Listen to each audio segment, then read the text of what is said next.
Hello বন্ধুরা, তো আজকে আমি ঢাকা শহরে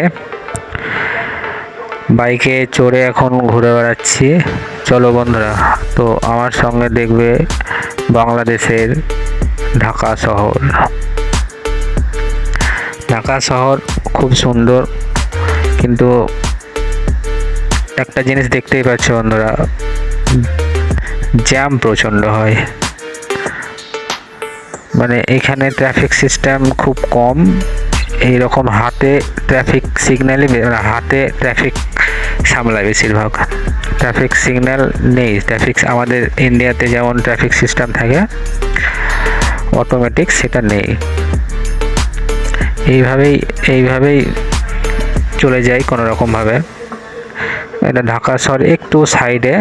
এটা যে নৌকা যাচ্ছে, এটা নৌকা হচ্ছে মালবাহী নৌকা। এটা পুরো মাল ভরা আছে ভিতরে, মালের ভারে ওটা ওইভাবে ডুবে আছে।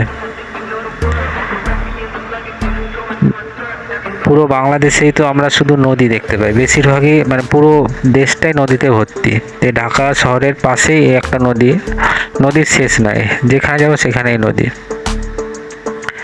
এই যে মোর ট্রাফিক সিস্টেম নেই বলে রিক্সাগুলো এদিক সেদিক থেকে চলে যাচ্ছে। যাই হোক, এই যে সামনের রিক্সা, মানে এখানে একটু রিস্কি। তুমি যদি ভাবো হাই স্পিডে গাড়ি চালিয়ে যাব, খুব রিস্কি। মানে কোন দিক থেকে যে মানুষজন চলে আসবে তোমার গাড়ির সামনে, তুমি নিজেও বুঝে উঠতে পারবে না। সালাত কায়েম করুন বাসের পিছনে লেখা আছে।